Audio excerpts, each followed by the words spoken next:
കൊല്ലം പുനലൂർ മുക്കടവിൽ തോട്ടത്തിനുള്ളിൽ ജീർണിച്ച നിലയിൽ അജ്ഞാത മൃതദേഹം കണ്ടെത്തിയ സംഭവം കൊലപാതകമെന്ന് സ്ഥിരീകരണം. മൃതദേഹത്തിന് 5 ദിവസത്തെ പഴക്കമുണ്ടെന്നും വലത് വാരിയലിന് കുത്തേറ്റിട്ടുള്ളതാണെന്നും പോസ്റ്റ്മോർട്ടത്തിലെ പ്രാഥമിക നിഗമനം. ഇടതുകാലിന് വൈകല്യമുള്ള ആളാണ് കൊല്ലപ്പെട്ടത്. രാജ്കുമാർ ചേരുകയാണ് വിവരങ്ങൾ നൽകാൻ. രാജ്കുമാർ, കൊലപാതകമെന്ന് ഇപ്പോൾ സ്ഥിരീകരണം വരുന്നു. പോലീസ് ഇതുമായി ബന്ധപ്പെട്ട് നൽകുന്ന വിവരങ്ങൾ എന്തൊക്കെയാണ്?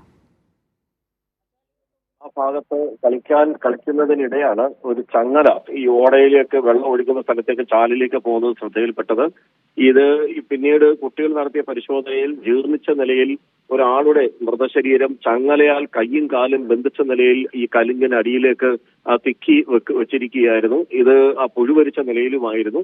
പിന്നീട് നാട്ടുകാർ സംഭവം പറഞ്ഞു. പോലീസ് എത്തി പോസ്റ്റ്മോർട്ടം നടത്തിയപ്പോഴാണ് ഇത് കൊലപാതകമാണെന്ന് സ്ഥിരീകരിച്ചു. ഒപ്പം തന്നെ ഇതൊരു പുരുഷന്റെ മൃതശരീരമാണെന്നും കണ്ടെത്തിയിട്ടുണ്ട്. അതേസമയം ഇത് ആരുടേതാണെന്ന് എന്നുള്ളത് സ്ഥിരീകരിച്ച് ഇതുവരെ കണ്ടെത്താനായിട്ടില്ല. കാണാതായവരുടെ ലിസ്റ്റും മറ്റും വിവിധ പോലീസ് സ്റ്റേഷനിലുള്ളതെല്ലാം പരിശോധിക്കുന്നുണ്ട്. ഇതിന് സമാനമായ ആരെങ്കിലും ആണോ കാണാതായത് തുടങ്ങിയതെല്ലാം ഇപ്പോൾ പോലീസിന്റെ അന്വേഷണ പരിധിയിലാണ്. മാത്രമല്ല, ഈ പ്രദേശത്തെ ഫോൺ കോളുകൾ കേന്ദ്രീകരിച്ച് ഇത് 2 ആഴ്ച കൂടുതൽ ഇതിന് ഒരു കാലപ്പഴക്കമുണ്ടെന്നാണ് ഒരു പ്രാഥമികമായ നിഗമനം. ഇതിന്റെ ഫോറൻസിക് പരിശോധനാ ഫലങ്ങൾ കൂടി വരേണ്ടതുണ്ട്. വലതു വാരിയലിനാണ് കുത്തേറ്റ് എന്ന് പോസ്റ്റ്മോർട്ടത്തിന്റെ പ്രാഥമിക റിപ്പോർട്ടിൽ പറയുന്നു.